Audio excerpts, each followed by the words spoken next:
Halo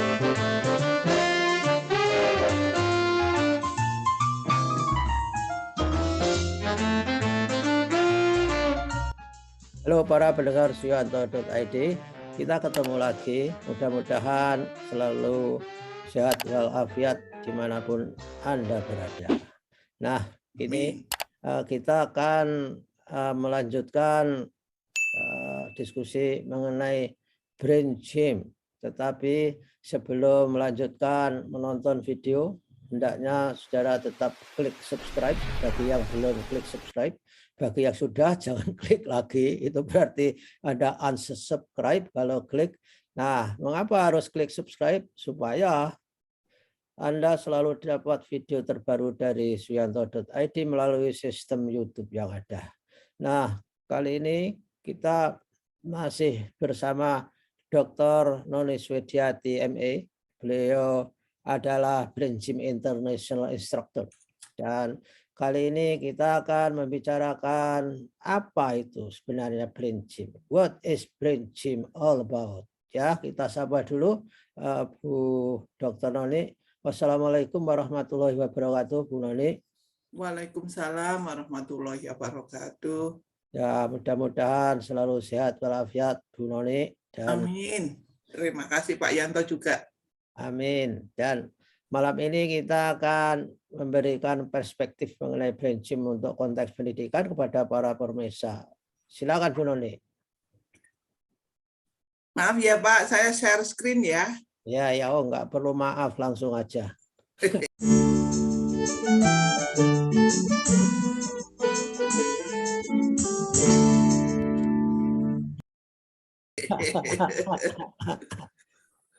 Mana lagi?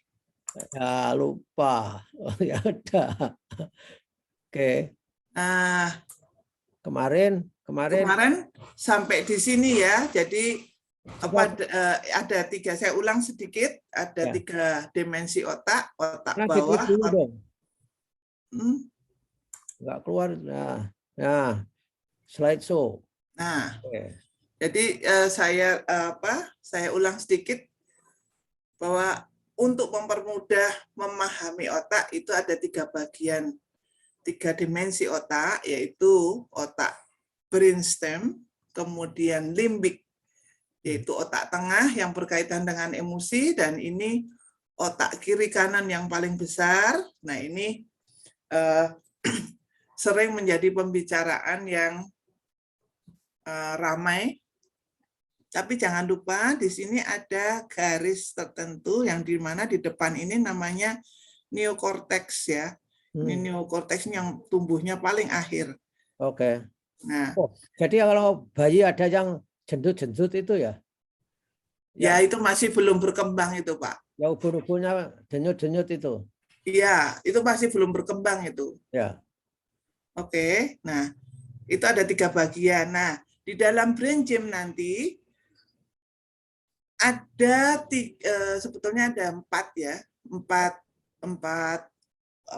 kategori. Ya. Itu gerakan-gerakan yang menstimulus daerah ini, kemudian bagian kedua itu yang menstimulus ini. Jadi ini beda-beda ya. Ya. Jadi nanti kalau kita punya masalah, misalnya masalah emosi, nanti kita lihat ada di bagian gerakan-gerakan yang di bagian ini, kemudian yang terakhir ini yang paling besar dan ini yang paling umum dilakukan. Tapi kalau misalnya kita di brainstem ini tempatnya stres ya, refleks. Di sini kan refleks isinya. Ya, brainstem itu apa, sama dengan batang otak ya? Beda. Betul. Dan itu isinya refleks. Refleks yang lari atau melawan, dan itu saraf-sarafnya itu berkaitan dengan jantung, dengan paru-paru, yang semuanya yang otomatis lah di sini, refleks. Nah, di sini emosi. Itu nanti ada gerakan-gerakan khusus untuk menstimulus emosi, yang misalnya kalau kita lagi marah betul, kita perlu gerakan apa. Nah, ini ada khusus nih. Ya. Nah, di sini juga gitu. Misalnya kita mau ini di otak ketiga, dimensi ketiga, yaitu otak kiri kanan. Itu kalau misalnya kita itu mau menulis atau mengarang cerita kan kita perlu otak kiri kanan ini kerjasama. Iya.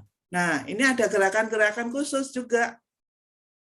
Jadi kan enak toh. Iya. Kalau kita misalnya disuruh bikin paper tapi lagi stres, nah Anda lakukan gerakan-gerakan ini, dan itu nggak harus gerakannya ada macam-macam. Nanti bisa Ya. memilih.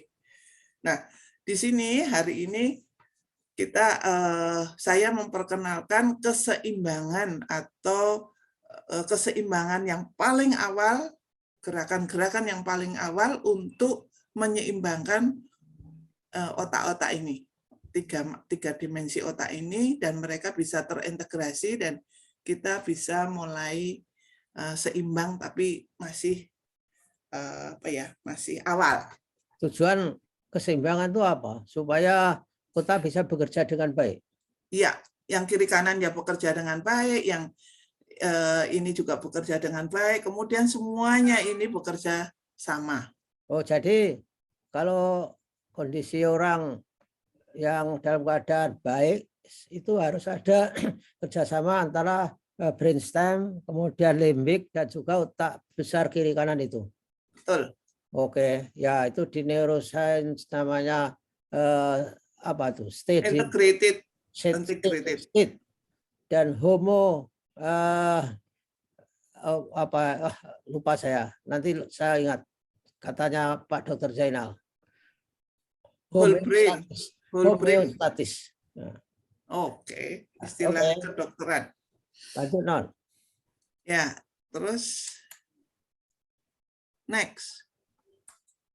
Nah, ini kan karena ini adalah gambaran tulang tulang belakang. Ini membagi dua, kiri ke kanan toh? Ya. Jadi ada mata kiri kanan, ada tangan kiri kanan, ada kaki kiri kanan, ada telinga kiri kanan. Nah, itu harus bisa kerjasama dengan baik. Ya. Nah, di dalam brain gym yang paling waktu itu di Tengarai yang pertama kali itu orang harus bisa melewati garis tengah ini. Jadi kalau otak kanan itu kan mempengaruhi otak kaki atau bagian tubuh kiri. Ya. Dan sebaliknya. Nah, ini jadi kita harus pandai-pandai ini menyilang. Oke. Berikutnya kemudian, nah sekarang di brain gym itu paling awal, karena brain gym itu menggunakan konsep energi dalam tubuh, maka yang pertama sekali adalah minum air putih supaya energinya jalan. Oke, ya. Pak Yanto udah minum toh barusan toh? Barusan. Rasanya gimana, Pak? Ya beda. Apa? Lega. Lega, energik. Ya, segar. Segar, oke. Nah, ya. Ini mengantarkan energi yang waktu di pertama itu saya bilang energi itu kumpulnya di daerah kemaluan. Ya toh? Ini supaya energinya mau jalan, kita perlu minum air putih. Jadi kita itu selalu menyediakan air putih, bukan air yang lain, bukan air minum yang lain. Ya. Tapi bukan susu juga loh. Susu itu kan ini air bening. Ya. Jadi air mineral pokoknya air bening. Kemudian yang ini jalannya itu ke sini. Jalannya dari kanan muter melawan arah jarum jam. Meskipun bacanya kami itu pace. Jadi jalannya atau kita menggerakkan itu mulai dari gini muter. Satu, setelah minum ini terjadi kita merasa segar, kemudian gerakan yang pertama sekali disebutnya saklar otak. Mhm. Nah, otaknya diklik ya. Nah itu di sini ini ada tulang menonjol ya. Dua ini. Perasa enggak? Ya, Nah itu dua kan? turun turun sedikit itu ada legoan apa ya. Nah itu Bapak dengan tangan seperti ini V atau gini juga boleh, pokoknya gini. Nah ini diletakkan di situ, satu tangan yang lain menutup pusar seperti ini. Jadi menutup pusar. Ya, ya, ya. Oke. Ya. Nah, ini digosok aja. Digosok beberapa detik atau ya hitungan 30, 20, terserah. Ya. Ya. Gantian. Diputar-putar, diuyak-uyak. Nggak usah. Jadi cuman kalau diputar itu sakit nanti. Ya gerak-gerak aja. Digerakin aja. Tidak pakai tekanan. Tekanan halus. Ya, ya. Oke. Nanti kalau terlalu ke dalam itu sakit. Ya, ya. Dan ini bergantian kiri kanan. Nah. Oh, arah jarum jam dan berlawanan. Gantian gimana? Tangan kiri, tadi kalau Bapak di tangan kanan yang di atas, sekarang ganti tangan kiri yang di atas. Oh, ya. Supaya seimbang kiri kanannya. Ya, ya. Jadi konsep keseimbangan dipakai di sini. Jadi ya. sambil dede bisa, non? Oh bisa. Ini cuman waktu sambil apa? Gosok-gosok. Berapa lama? Sebentar. Kalau lamanya senyaman mungkin. Oke. Jadi kalau bangun tidur itu kan kita biasanya jangan langsung berdiri atau jalan. Ya, Bapak ya. bisa lakukan ini. Minum air putih dulu. Syukur-syukur kalau bangun tidur air hangat ya. Nah, Ya. terus dilakukan gerakan ini. Ya. Nanti Bapak akan merasa segar, terus matanya itu celing, bercahaya apa? Seperti wah, dapat apa ya? Dapat energi masuk ke ini. Dan ini merupakan keseimbangan yang pertama karena Anda akan bisa segera berdiri. Jadi keseimbangan yang di dalam tubuh itu sebetulnya ada di ini kan apa? Di sini ini kan garis tengah ya. Ya. Nah, itu kalau di konsep apa? Cina itu qi. Qi. Nah, ini kita gosok-gosok, kemudian setelah mata kalau tadi masih bangun tidur masih bluer-bluer gitu, segera celing, makanya disebut clear. Clear. Oh, siap. Clear. Oke. Nah, ini kalau tangan di bawah diam aja, non? Tidak usah. Tangan di bawah diam aja. Pokoknya nutup pusar. Oke. Kenapa nutup pusar? Ini ada unsur memperkuat. Ini biasa di daerah sini, daerah pusar ini kan daerah yang apa ya? Gravitasi untuk berkaitan dengan gravitasi. Saya kalau nanti di dalam prinsip ini yang emosi itu biasanya kan atas bawah ya, bagian atas, bagian bawah. Nah, ini supaya seimbang kita tetap pegangin, kemudian ini yang atas kita garap. Kemudian ini yang berkaitan dengan brainstem. Oke, brainstem, batang otak. Ya. Sumber apa batang otak itu? Refleks.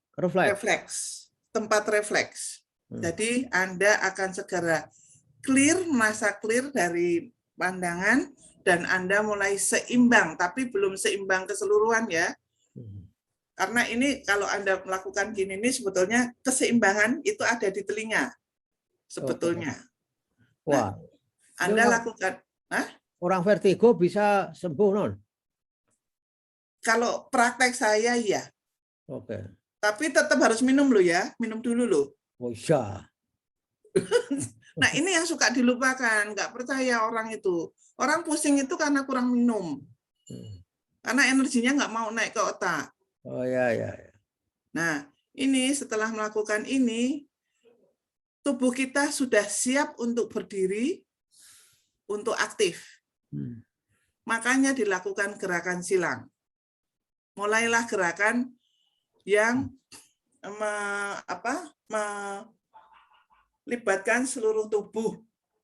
Ya, jadi gerakan silang itu kalau di contohnya di situ itu kan dengan sikut ya. Iya. Nah, seperti ini toh. Tapi boleh juga seperti ini. Boleh juga seperti ini. Jadi ini nggak jauh ya. Jadi banyak variasinya. Yang penting silang. Kaki kiri bergerak, yang tangan bergerak ke atas. Ke belakang juga gitu. Oh.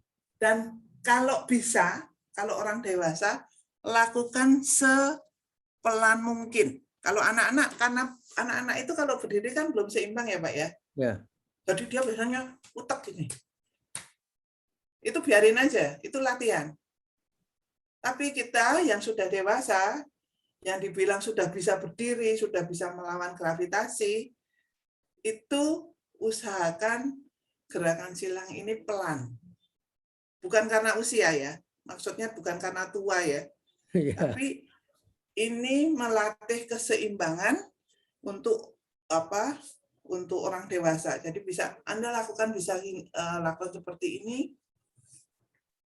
atau ke belakang, atau ini.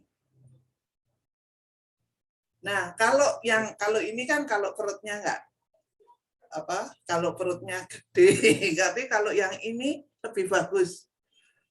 Karena kalau yang gerakan ini biasanya kalau yang perutnya besar, nah ini yang bermasalah biasanya. Ada videonya enggak?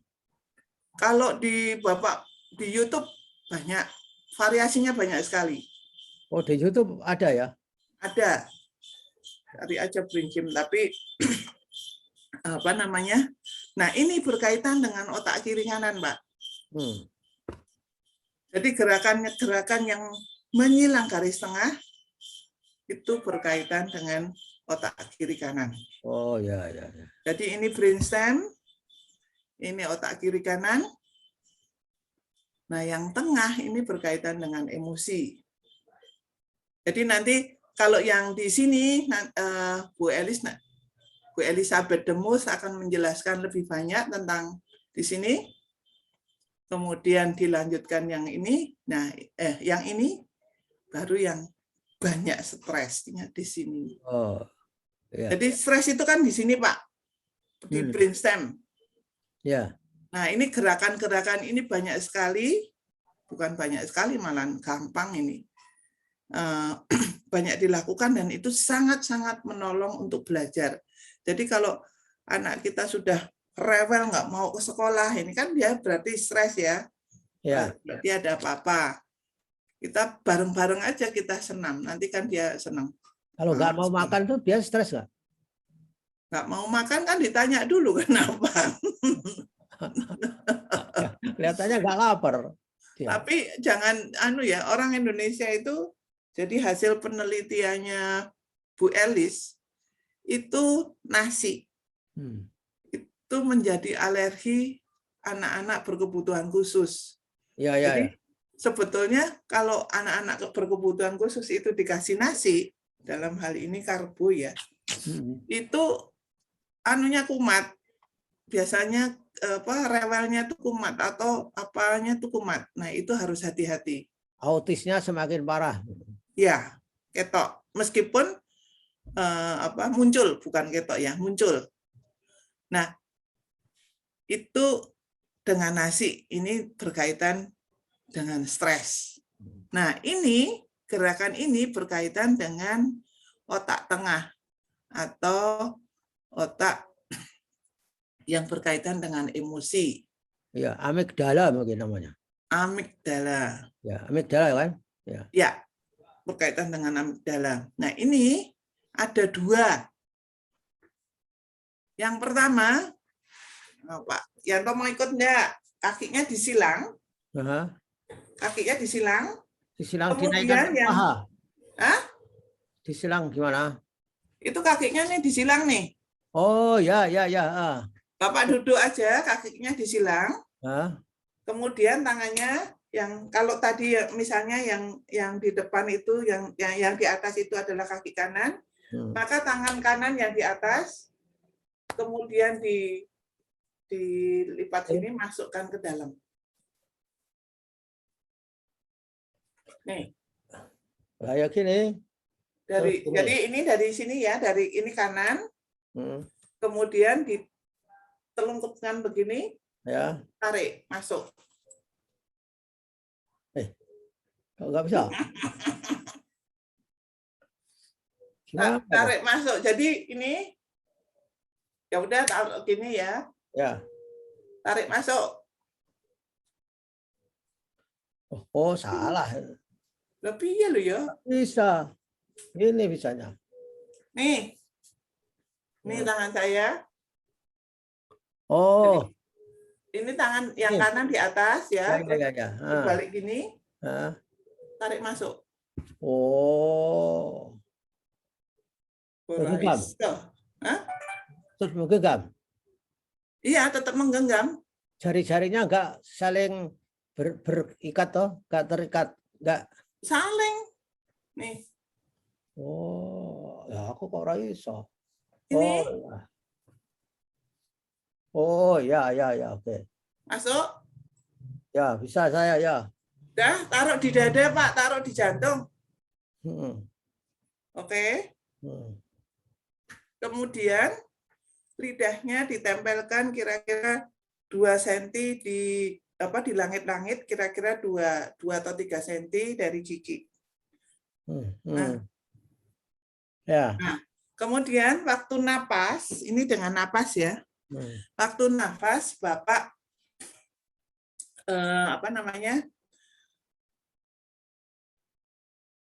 waktu nafas mengembangkan. Lidahnya ditempelkan.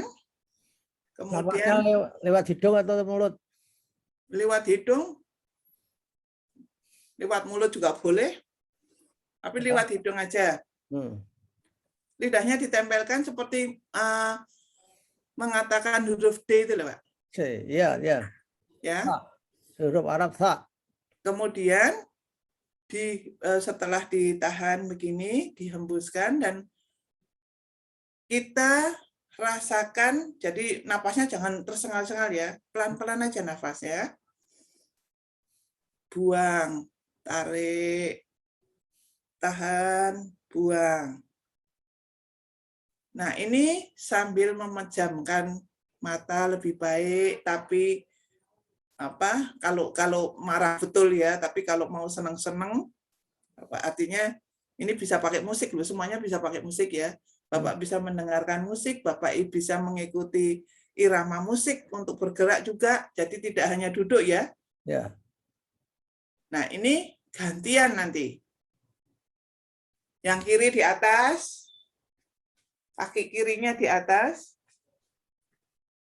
Ini terus ditarik kembali ke dalam. Ke arah jantung juga. Ke arah jantung. Nah, ini prakteknya ya, Pak ya. Sebetulnya kenapa sih ditaruh di jantung gitu, supaya kalau sudah tenang kita itu bisa merasakan degup jantung kita. Tadi kalau kita belum tenang biasanya belum. Hanya memang ada yang partu untuk membantu. Jadi kalau kondisinya emosinya stabil, senang, itu malah denyut jantungnya terasa? Terasa. Bukan sebaliknya. Denyut jantung kalau tenang berarti orangnya senang. Tenang, begini. Kalau Bapak lagi emosi, ini tangan ini nggak bisa merasakan degup jantung. Oh, gitu. Tapi kalau Bapak udah tenang, Bapak bisa merasakan. Ya toh? Yang saya rasakan malah denyut jantung di jari. No? Di jari. Nah, Bapak kan sambil ngobrol. Kalau Bapak tenang aja, tenang dirasakan. Nah, sebetulnya ada proses-proses yang lain. Artinya kalau orang dewasa itu kan stresnya kan udah dalam ya kadang-kadang, atau kalau marah-marah sekali. Nah, itu kita butuh waktu yang ya lumayan lama. Atau Bapak mau presentasi menghadapi pejabat-pejabat gitu kan biasanya rodok panggung. Lakukan seperti ini sebentar aja. Tapi ada juga kalau nggak bisa Anda melakukan seperti ini, Anda bisa lakukan hanya ditaruh disilang, semuanya disilang. Di lutut. Jadi seperti ini. Jadi seperti ini. Duduk atau berdiri atau tidur bisa. Semuanya ini dilakukan duduk, berdiri atau tidur bisa loh. Oh, iya. Ya. Jadi kalau misalnya orang stroke dalam keadaan duduk atau tiduran bisa dilakukan. Tidak harus sendiri, bisa dibantu. Anak-anak yang berkebutuhan khusus pun yang keadaan otot-ototnya atau saraf-sarafnya nggak kuat itu dibantu, tapi usahakan melakukan ini supaya otak kiri kanannya itu bisa bekerja sama. Ya. Nah, ini nih, jangan lupa ya, napasnya kalau kami sebut napas D. Jadi lidahnya tetap nempel nih, nempel di langit-langit. Ya. Nah, yang kedua, part kedua itu semuanya sejajar. Jadi kalau ini ya Pak ya, ini rileks tapi kita masih berpikir karena otak kita masih nyambung kiri kanan. Kalau yang ini rileks tapi betul-betul rileks. Sebentar tidur tuh pasti Pak. Oke. Aku Jadi kakinya sejajar. Terus kalau di dalam teorinya itu otak kiri kanan kita, ini metafora, kita bilangnya metafora, kami bilangnya metafora ya. Itu ditarik ke depan seperti ini. Kalau energinya itu sudah jalan Pak, ini Bapak bisa merasakan adanya denyut atau halus, getaran-getaran halus di antara jari. Oh. Nggak usah ditempelin, diginiin aja, biasanya sudah terasa. Dan itu kita mempunyai afirmasi atau tujuan apa yang kita fokus ke sana. Kita fokuskan ke sana. Jadi ditaruh di depan dada juga ya? Iya. Masa ditaruh di belakang loh yo. Siapa tahu di paha. Ya, ini di depan. Ya. Semuanya di depan. Kalau ini konsepnya ini silang, ini kaki ini lurus sejajar. Duduk juga bisa. Kenapa? Sampai duduk juga bisa. Duduk, tiduran bisa. Jadi semuanya ini dikerjakan kecuali minum ya. Minum ini kalau tiduran kan agak susah. Ya bisa sih pakai sedotan. Ya sedotan juga susah numpah. Kecuali ya kalau sakit. Kecuali pakai dot.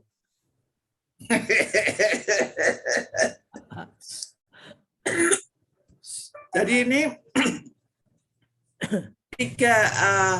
kami sebut 4 gerakan. Ya. Jadi 4 gerakan ini adalah keseimbangan yang minimal.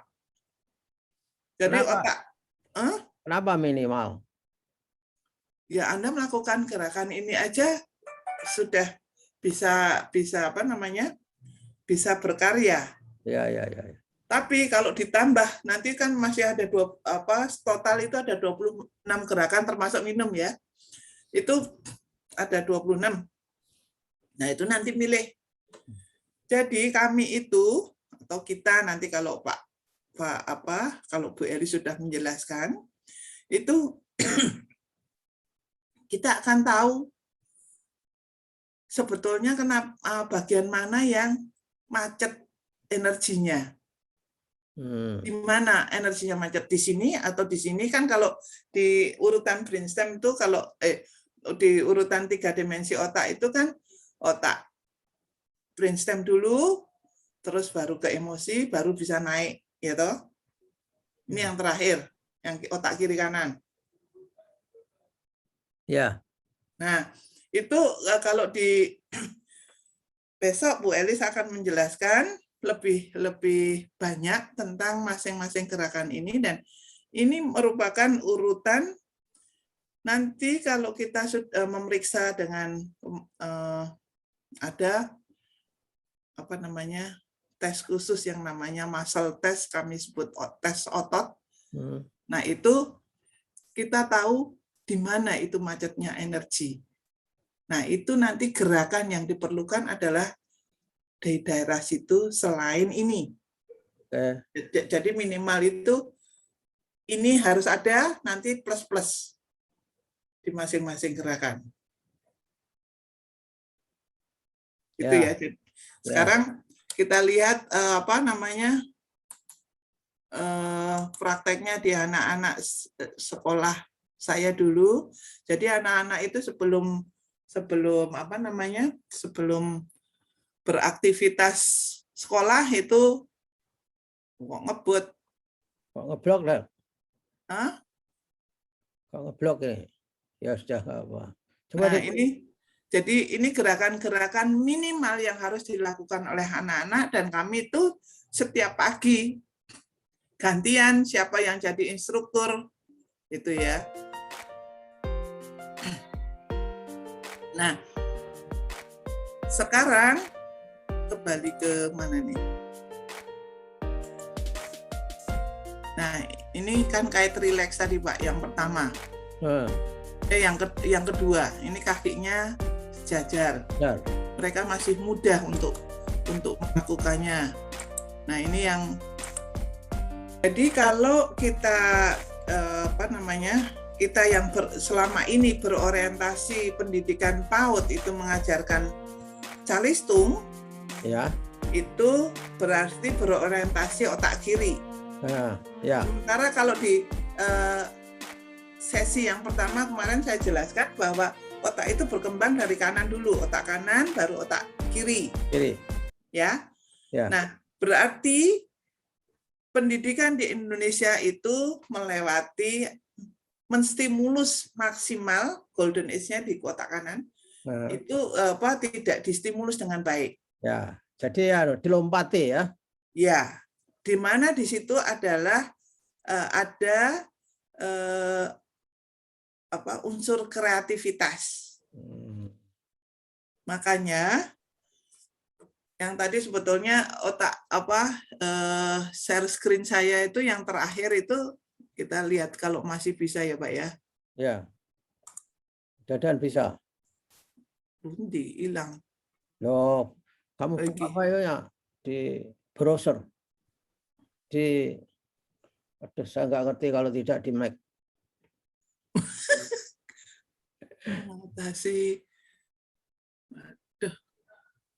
Yang untuk melihat file-file itu apa namanya di Windows? Bukan Mac. Ini harusnya sudah keluar loh Pak. Bukan. Nah ini sekedar ilustrasi ya. Jadi ini kemarin yang bukan kemarin, nanti akan dijelaskan Bu Elis, ini otak lateral, otak kiri kanan, gerakan-gerakannya sebanyak ini Pak. Kemudian yang midbrain itu gerakannya sebanyak ini. Kemudian yang brainstem ini hanya 6 gerakan ini. 26 gerakan sangat sederhana dan dahsyat. Nah, itu yang sebetulnya ingin saya sampaikan bahwa tidak sembarangan gerak dan semuanya sudah ada penelitiannya, Pak. Ya. Yang itu yang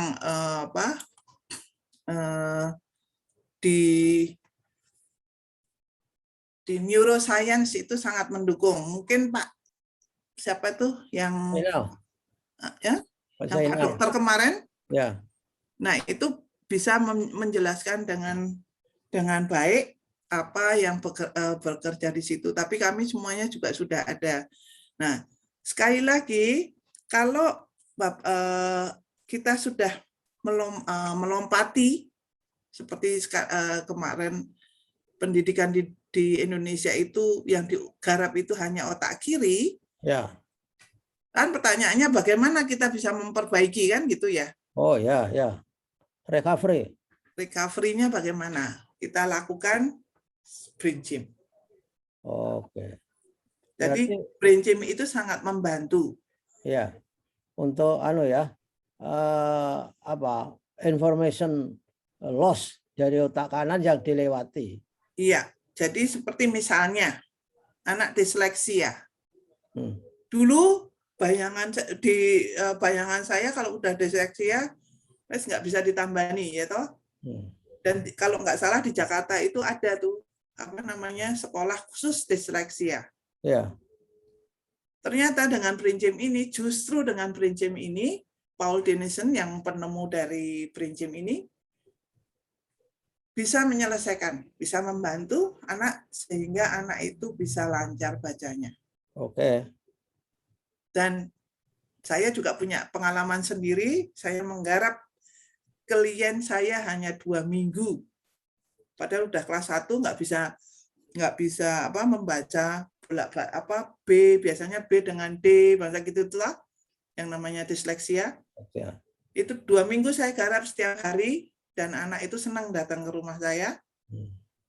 Dia bisa mengatasi. Oke. Jadi saya percaya bahwa banyak, nggak cuman satu itu, tapi banyak yang terselesaikan dengan brain gym ini, tidak hanya konsultasi enggak, tapi kita melakukan gerakan di mana gerakan itu penting dilakukan. Karena kalau dibilang berpikir itu ada di otak, iya. Tapi otak itu sekali lagi itu kan pasif. Iya, iya. Kalau kita tidak bergerak, ya otak kita tidak berfungsi dengan baik. Ya. Contoh yang paling jelas itu nanti kalau sudah sepuh. Kalau udah pensiun terus hanya duduk manis itu nanti ada yang pelupa, ada yang seperti itu. Yang jelas seperti itu. Nah, apa kacamata sudah dipakai dicari non. Wah. kunci sudah dibawa masih dicari juga ya. Nah, seperti itu. Dengan saya berharap nanti penjelasan Bu Elis ini akan lebih melengkapi karena tadi saya bilang bahwa masing-masing bagian otak itu punya gerakan khusus. Iya, artinya otak punya gerakan khusus untuk menstimulasi otak, ya kan? Otak bagian tersebut, ya. Ya, oke. Berkaitan dengan bagian tersebut. Dan itu luar biasa, Pak. Ya. Jadi kami menggarap anak berkebutuhan khusus itu relatif mudah. Wah, harusnya guru-guru SLB itu tahu ini. Ya, kami punya ini kami sering baksos memang di sekolah SLB ya. Untuk membantu supaya anak-anak itu bisa optimal paling tidak untuk mandiri. Ya. Kan kasihan kalau orang tuanya malah ada yang dipasung di banyak loh di daerah Gunung Kidul itu dipasung, Pak. Wah, banyak. Itu YouTube yang ada polisi itu kerjanya mencari orang dipasung itu berhari-hari dapat banyak non. Ini kasihan itu. Ya di seluruh Indonesia dia mencari. Ya itu. Terus sekarang di Wonosari itu ada sekolah relatif, bukan sekolah ya, panti relatif baru. Itu yaitu dananya mengkis-mengkis tapi muridnya banyak 60 sekarang, Pak. Wah, nah itulah. Pemerintah harus memperhatikan itu. Karena ada pasal-pasal di Undang-Undang Dasar. Orang terlantar dan fakir miskin dipelihara negara. Nah ya toh, maksud saya kalau yang anak-anak berkebutuhan khusus ini orang tuanya malu menerimanya. Celaka deh, padahal ya bermasalah. Padahal itu perlu diperhatikan atau dimaksimalkan sehingga mereka menjadi anak yang paling tidak bisa mandiri. Mandiri. Ya oke. Oke. Akhirnya sampai di sini non. Ini sudah lumayan itu. Kita sudah dapat senam untuk menenangkan jantung, untuk meluangkan stres, kaki sejajar, tangan juga sejajar di depan, bersilang. Besok saya praktekkan dan sambil DD insya Allah saya akan Dede itu apa loh ya Pak Jemur? Lebih mudah. Oh, yang penting patokannya silang aja pokoknya. Ya. Silang itu memang untuk otak kiri kanan, saya ingatkan ya, otak kiri kanan jangan lupa minum air putih Sebelum ya. sebelumnya. Air tawar ya, air bening. Air bening, air mineral ya. Ya. Nah, itu syukur-syukur kalau menggunakan yang air hangat itu lebih baik. Tidak mineral loh, nggak apa-apa. Saya ada can yang nano-nano. Ini kalau ditaruh di sini airnya jadi heksagon. Waduh, tambah sehat. Iya, besok no. Ya sudah, terima kasih. Dan saudara pemirsa, itu tadi Ibu Dr. Noni Swediati memberi penjelasan mengenai brain gym. Setiap kali disebut brain gym, bayangan Anda jangan complicated. Brain gym itu adalah senam otak. Jadi kita perlu senam supaya otak terstimulasi untuk berangkat berpikir. Ya begitulah. Terima kasih Bu Noni atas kebersamaannya. Kita akan ketemu lagi seminggu lagi untuk para pemirsa kita. Assalamualaikum warahmatullahi wabarakatuh. Waalaikumsalam warahmatullahi wabarakatuh.